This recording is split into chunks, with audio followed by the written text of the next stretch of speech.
So welcome everyone. This is our first session in a series, and the series is all about active learning and active engagement in our classrooms. So to kick off with our very first session, what we want to do is we want to take a look at what does active learning look like in 2021. And Kelsey, I think you have control of the PowerPoint, so I will just go ahead and, yeah.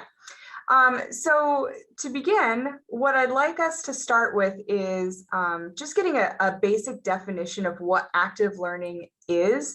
So we have a short video that I'd like everybody to watch right now that kind of goes through what we mean by active learning, so that we're all on the same page.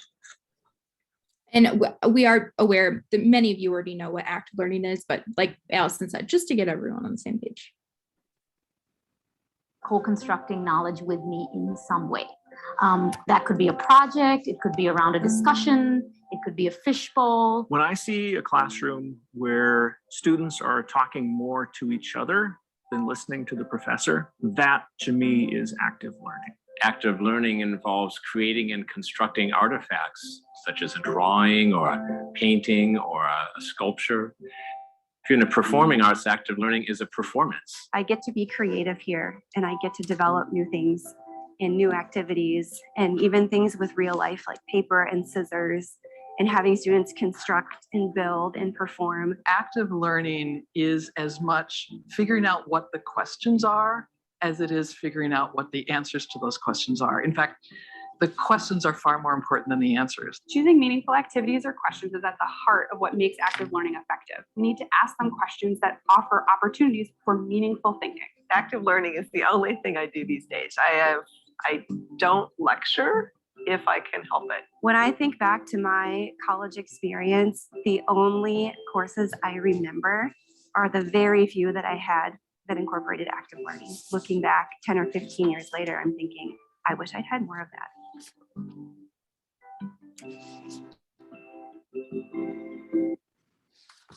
Okay, great. And again, a lot of you are probably already doing active learning in your classroom, but that was a really nice clip that just kind of helps us all be on the same page with that definition. So Kelsey, if you'd like to move to the next slide. Already doing it.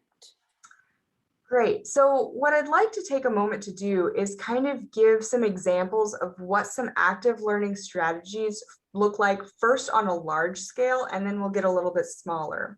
So what I mean by on a large scale, what we're doing is we're looking at active learning that can take place across a whole semester. So some really common examples of active learning could be the flipped learning. And I know that there are probably a lot of you that are already doing the flipped learning. I know that this is a really big one, especially in the nursing department here at LMC.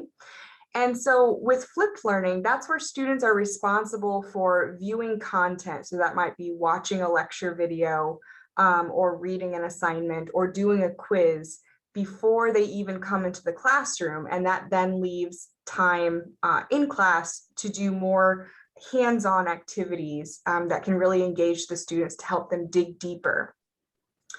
Another example is peer-led team learning, and this is something that is usually traditionally done in chemistry departments, but really it's something that can be done in any type of department or with any type of course. But with peer-led team learning, this is where a lot of times a student who did well in a prior semester is recruited to guide students during sessions to help them learn the material, especially if the material might be a little bit more complicated. Or this can also look like students teaching students in your class as well, where you might have a group of students that are responsible for the content for that session or that week. Another example is the project-based learning, and this is where students have opportunities to explore the curriculum through actual real-world problems. So typically a course is designed around some type of problem, and the students then explore and learn the content as they investigate that problem. And then the last one is experiential learning, and this is learning by doing. So this might be in the form of students participating in an internship, or students having some sort of field experience. I know in geology, students often have what's known as a field camp experience where they go out into the field and they put into practice what they've learned. So experiential learning is something where students are putting into practice what they've learned at a practical level. So those are large scale strategies. Smaller scale strategies are one-off strategies that can take place very quickly, spur of the moment in the classroom. So sometimes you get that blank stare from students and you're like, okay, are you guys really understanding what's going on here? Or are we just glazed over? So these are strategies that can be done immediately to engage students and bring them back into the classroom with you. So some examples, and there are many other examples beyond these, but one is a think, pair, share, where you pose a question, have students think about it first, and then pair up with a partner to share their ideas, and then come together as a whole class to share thoughts. Another example is jigsaw, where you have students that might be considered the expert of a particular topic. And so each student or group of students is then required to learn all they can about that topic, and then students come together and piece together what they know to make sense of the larger whole. Polling and eye clickers is another great way to kind of gauge where students are in terms of their understanding. It also lets students have anonymous answers. This might be really great for students that are very shy and not wanting to share. Or another really great way to do polling and eye clickers could be through review or fun games. Think Jeopardy in the classroom that many of us have used before. And then finally, we have group projects. And this is where students are grouped together to work on a piece of content or some sort of task.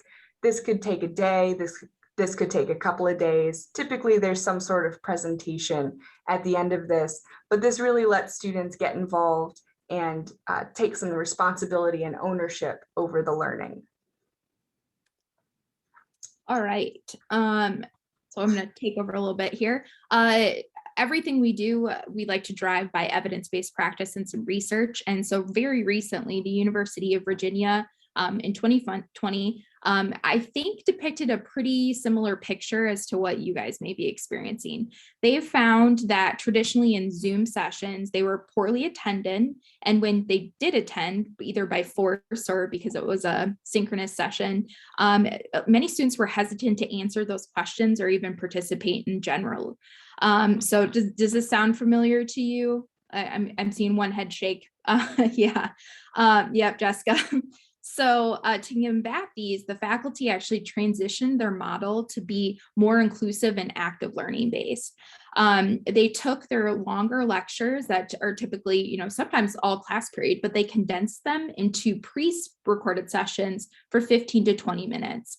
They also accompanied these lectures with a worksheet or a learning guide, which I know Jessica's used. I've seen those in her class. So it's common we do this, but in a virtual setting in 2021, it's really important that we take these longer sessions that we would have typically had in a face-to-face course and condense them into smaller chunks. Prior to synchronous classes, the faculty at University of Virginia also did like a pre-assignment, and this could be something really short, just like a question to engage them in the topic. It could be maybe a think, pair, share, or something to get them started, a hook. Students were often placed in breakout rooms. So for like a class of 35 students, 6 to 8 groups really worked well, and either TA and the instructor of the course would jump around those breakout sessions and work with them on a task. They limited transitions, so going back and forth from breakout to the class. Really, they found the best practice was allow them to go to the breakout and then come back at the end. After the group work, the students came back to the main room, and then they did discussion or redirection or any issues that the TA or the instructor found that happened in the breakout rooms. So I thought this was a really good model to kind of base off of and really current. So this is what we're facing today. This is how we can re-engage student based off of evidence. Some other strategies that the University of Virginia found that had worked really well.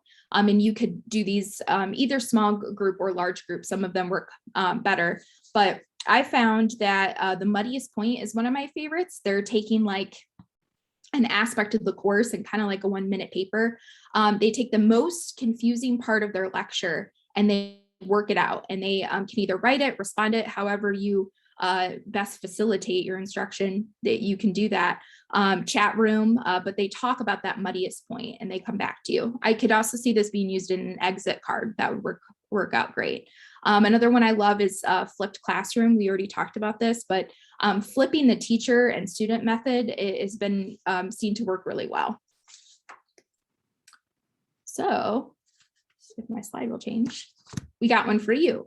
What are you already doing in your classroom that could be considered active learning?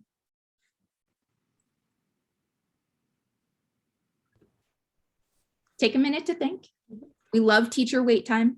And I think if you want to just go ahead and unmute yourself, since we do have such a small group, I think that's totally okay. Or if you prefer to put it in the chat, that's great as well, whatever you're most comfortable with.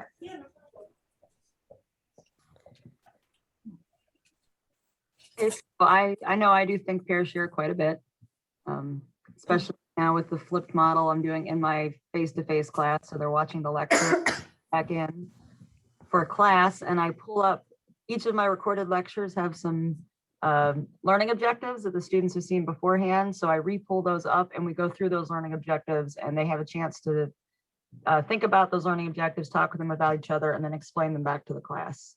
So they're reinforcing what they've done with those lectures. Perfect. Anybody else want to share? I'm not going to make anyone. I think a lot of what I would do would probably fall into like the project-based category, but like mini projects for the most part. For environmental bio, I do a lot of like real world scenarios that they have to kind of apply. Yeah, so there's a lot of kind of take some information and then can consolidate it together, but working in their groups. Great. The flip reminds me of grad school for sure, because I feel like you had to do everything before you got to class. So the summer I did an independent study, and this fall I'm doing an online class. So the last time I did the interaction was a long time ago, and I get in my advertising and promotion class, I have the student, we'll talk about something, and then I have them go to YouTube and find commercials that will show the example, or find a billboard somewhere on Google. That's what we're talking about. Great. One thing I did in my classroom that I really liked, and this will date me, but a few years ago when QR codes were kind of like the new cool thing, I would take them and I would actually post a QR code around the school.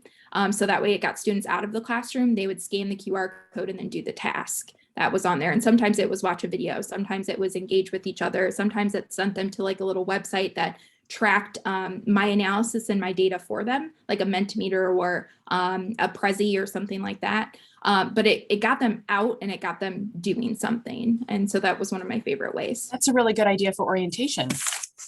There you go. Yeah, that's good. Excellent. All right, next slide. Mm-hmm. Okay. So we wanted to provide a framework for you. Obviously, you're using active learning in your classrooms already, but sometimes you're like, I want to re-engage, or I want to take a lesson and transition it, or I could really use some more engagement opportunities within this unit, or this feels a little dry. So a couple things that I wanted to point out that you've said. Leah said she already had her objectives lined out for the course, and she went through those. That's exactly what this 10 steps things offered. And then Jessica, you also talked about choosing the right exercise. So you felt like the mini projects worked well for your course at the time. So really choosing the right one that you see to work fit is important. You don't want to try and force something. But we'll really quickly go through these steps with you. Obviously, an open and safe environment.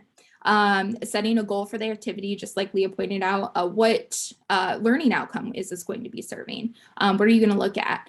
I am a huge proponent, of designing backwards. So you take a look at what your assessment or what your final end goal would be, and then work backwards from that. How do students get to that?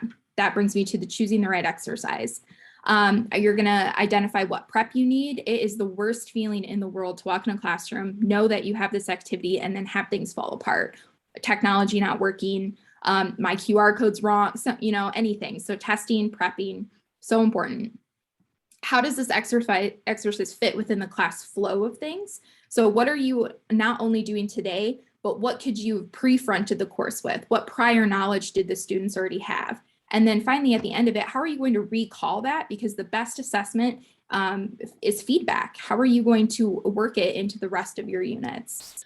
Plan logistically, how long is this going to take? Sometimes, especially if you're doing these remote courses, things can lag into the next. If you're doing a muddiest point and you find that there are 10 muddiest points for 10 different students, it's going to take you a little bit to work through that. Consider how you're going to judge success. I'm a huge proponent of rubrics. Students need to know how they're being assessed before the assessment starts. So if you provide them with a framework of what that looks like, that you're doing yourself a favor, you're grading easier, it takes less time. There's a little front end work, but students, it's transparency. Students know what you expect. Just do it. Okay, little Nike slogan. And then iterate and expand. How did it work? What didn't work? How can I change this to be better? This is you, Allison. So at this point, taking a look at these 10 steps, lesson building does take time, even when we are trying to iterate and change something that we've been doing or shake things up a bit. So what we're going to do right now is Kelsey is going to provide a link, because we actually have this whole 10-step process into a worksheet for you, because the whole idea of this series is we want you to walk away with something. So what we're going to do right now is we're going to take some time to actually think through what's something that you're doing in your classroom right now that you would like to either think through out loud with the group, or bounce some ideas about some different things you could do, or just get some ideas of new ideas that you can do in your classroom. So we're going to work on this right now. Oh, yeah, there it is. And we'll take some time to do this, take some time to think about it, take some time to maybe jot down some ideas and use all of us as a soundboard. And then obviously you'll have an opportunity to go and practice it in your own classroom. And we will have these things available on the Canvas site called Keep Teaching. And there we'll have a discussion board set up where we can continue this conversation, so you guys can let us know how it worked, or a new idea that you had that you'd want to try, and what that might look like. So this worksheet is literally the document. This yellow piece here is just expanded. So it just gives you a little bit of room to do that. And you can find that in the chat. I supplied these for you, but I will also send a follow-up link to your email just so you have these. We went ahead and created an example one. So we used this professional development workshop as an example. So one thing that I do want to note, with COVID, we have to think about the safe environment piece. So originally when we developed the series, we were like, definitely want to use our technology and the TLC suite, whatever our new name is. So L162 is a large space, and we felt like we could get people to spread out. Obviously, we had to pivot and do it on Zoom, but that it definitely went into number one. Setting the goal for this activity, we want instructors to walk away with something, just like Allison pointed out. And then I won't read through everything with you, but this is really simple. I mean, I didn't even use complete sentences in this thing. So it was just to get my ideas out. And I will go back up to number one. Does anybody have like a current lesson that they're thinking of adding more active learning to, or have any questions at this point? So I do have one that I used it last spring or last fall for the first time in my online class. So it was asynchronous, first time doing it. And I liked what it was, but it was more like an individual kind of research project for the online students. So this year I want to make it, I'm teaching in person for 3 of the classes. We're meeting once a week. So we're trying to, during that meeting, it's basically all activities, hands-on stuff, and all the lecture is online. So it's basically it's environmental bio, and we're doing a unit. One of the units is about energy and climate change. And so the project is basically a case study on siting a wind farm, like where would be the best place to do a wind farm. And I found this online, so it's kind of a pre-made activity that I've adapted a little bit. It's basically, it gives me a lot of information about 2 sites. There's maps, there's data about birds, there's public comment data, all different like types of data the students have to read through for 2 different sites.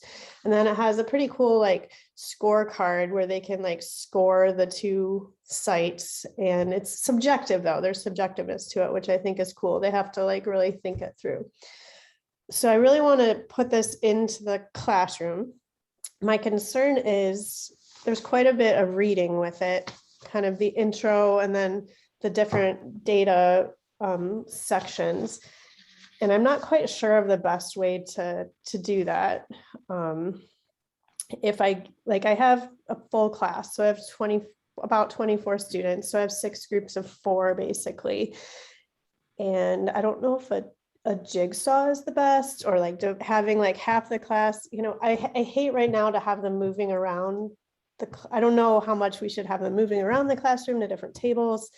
I was thinking like maybe half the groups analyze site 1, half the groups analyze site 2, and then we kind of have I'm not sure, any suggestions would be helpful. As you're talking, I'm coming up with a few in my head. Yeah. So quick question, do both groups need to know sites 1 and 2? I'm assuming they do. To make I think to make a decision on which is the best, by the end, they need to know both so that they can make an informed decision. Okay. So there's not really a wrong answer, I guess, is what I would say. Either site a case could be made for.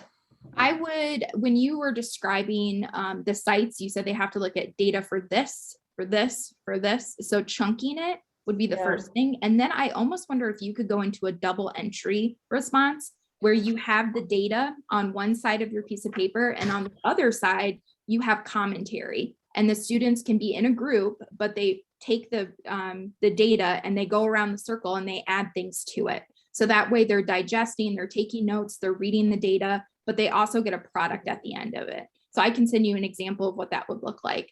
And then the next day you would switch it, but you can supply what the first group came up with for site 1. You can give that to group 2 and have them base their findings or not. I mean, if you don't do that. But chunking, I think, is a big thing there, breaking that down and thinking what aspects do I need to have them do to build up to the final assessment, and almost creating mini projects out of that. So if they're looking at data for, I don't know if this even for like drainage or something, what does that look like? How does that affect the site? How does that affect the end result? And asking those expanded questions on that piece. I mean, and I have a document, I think that basically does that. So that's pretty, like, it has the summary, like, thing that they turn into me, basically has like project description. And then there's like 6 questions for them to think about. And it has like a space where they could make notes. So I kind of have a worksheet that almost will work with that, I think. But yeah, okay. That's the first thing that came to mind. I like that. And think of 10 more. And if I do, I will let you know. But yeah, no, I like that. I certainly like the idea of there being 2 sites and being able to craft a well thought out argument for one site over the other seems to be a central component to this assignment. And it could be something where you have students grouped into either site, And you could almost establish a debate as if they're going to city council to defend, one site over the other. Yeah, that'd be cool. And you could even do that for the kind of exercise to kind of fuel about that. that. So what Yeah. pieces of this argument and how to read data and how to defend it and use that. Yeah, that's a great idea. Yeah. And I think there would be, I always worry about like stressing students out, with speaking in front of class. But if I have half the class do one side and half the class do another, there's enough people on each side that those who are comfortable for that part of it, I think would speak up. Yeah, it's like outside my comfort zone in science, to do this kind of like debate and analysis. I like the data part of it, but I think that's good. And this assignment, like the packet I have has some good prompting questions. I think that could work for that. Those are all good ideas. Thank you. But yeah, I think it's going to be fun. I was really like what I did last year with the online class. This was like I was just like desperate for a lab. I'm like, this sounds interesting. We'll just try it. But I really like what they wrote up. Like it was very interesting. Like I think they got a lot out of the assignment, even just doing it on their own, like reading through the two things. But I definitely think they'll benefit from some discussion about with each other about the different issues, because there's so much to consider. Like it even includes like public comment like things for each site, so that you have to think like outside of just the data, what's the public going to accept. And so I think it could be kind of fun. Kelsey, I just got a notice that this is a free meeting. So it must be my normal email account, not my LMC one. Right. So I think we're kind of reaching an end anyway. So yeah. But we definitely have time to talk to some more. We still have time to talk more. And if people are wanting to still continue the conversation, I can send out my personal Zoom link if that's something that anybody is interested in doing. Let's just see where we're at. Yeah. Any other ideas we're tossing around?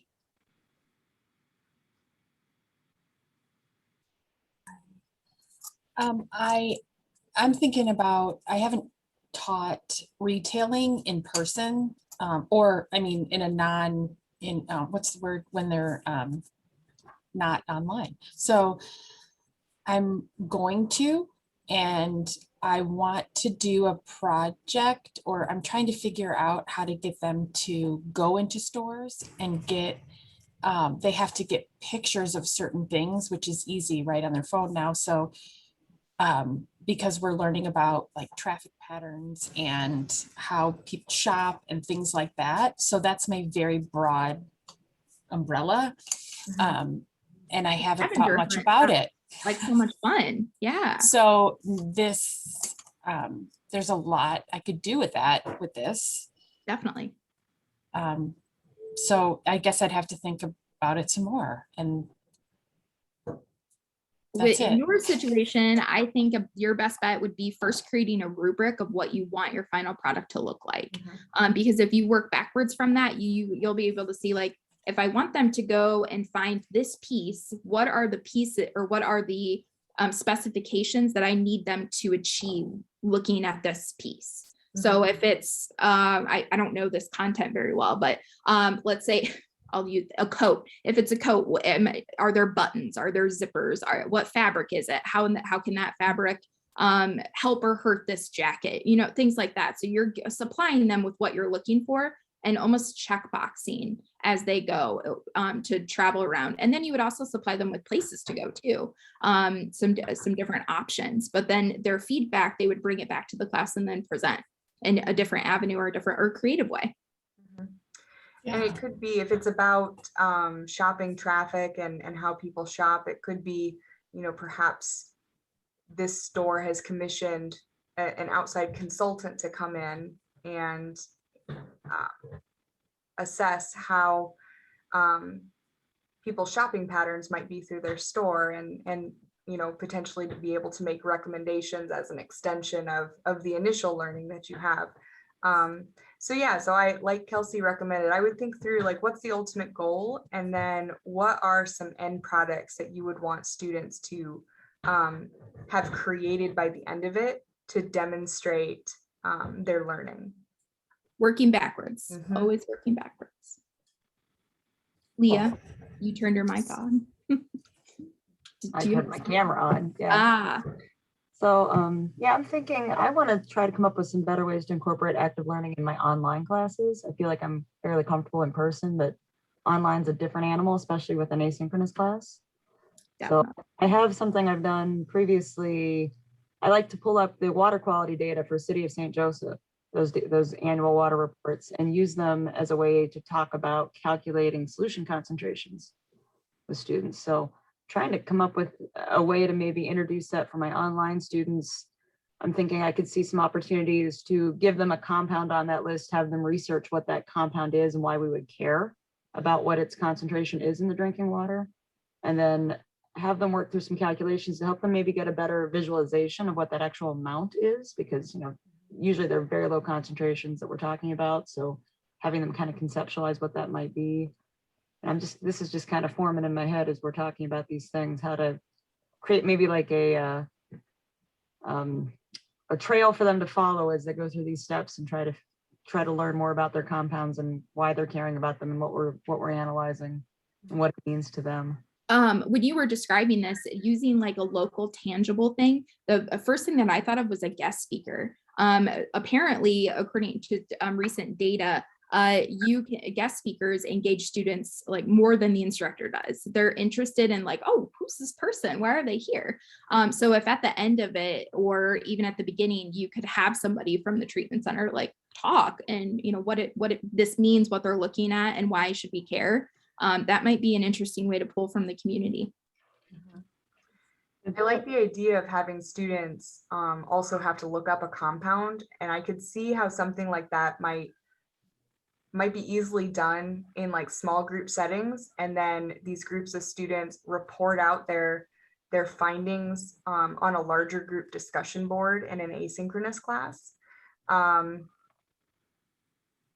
There's kind of, to add to yours, Allison, there is a website called Padlet where students can add all of their comments and their piece, it doesn't just have to be content, it could be videos, comments, pictures as to what they're finding, but it's ongoing, and as many students as your class holds can be on Padlet all at the same time. So it's essentially like a Google board, but you can interact with it and pull data from it as well. Also, we used in Girl Scouts, I'm the Girl Scout troop leader, and we did this water wonder thing, and we actually had a field trip planned to go to the water place. But then COVID, I don't know if they're doing them again, but hopefully eventually they will. And then because students seem excited when they go somewhere at any age. Okay, that's our problem.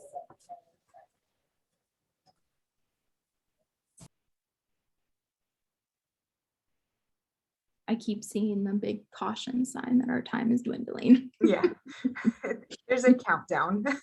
Geez. Well, I thank you so much, because I don't teach as often, you know, as adjunct. I don't, I sort of sometimes have to relearn so thank you. This is very helpful. Yeah, the links are provided for you on that face to keep teaching. Of course, we decided to go that route instead of the faculty portal, just because the faculty portal, there's a lot. So it's in the Keep Teaching. If you don't have access to that, let us know. And then also we are continuing this series. It's a year of engagement. So active learning, we thought would be a nice opener since many people are familiar with that. But the next one is going to be something you might not be familiar with. We open it with contract cheating and how different forms of contract cheating have actually emerged in COVID during the COVID pandemic. And then how you can develop student-centered and authentic assessment opportunities to avoid contract cheating. So we will be sending information on that soon. We're gonna do that on October 22nd, and maybe it'll even be in person. So that would be cool. But obviously the rest of these, we plan on doing them all the way through April on different topics. So jump in or come to all. Awesome. Thanks you guys for doing this. Appreciate the We feedback. love feedback. If there's anything you guys could recommend to us or any topics that you feel that we could expand on or that you've touched on that you think would help others, please let us know. And we're here for questions as always. Thank you guys. Thank you. Thanks. Bye. Bye. Bye. Thanks, y'all.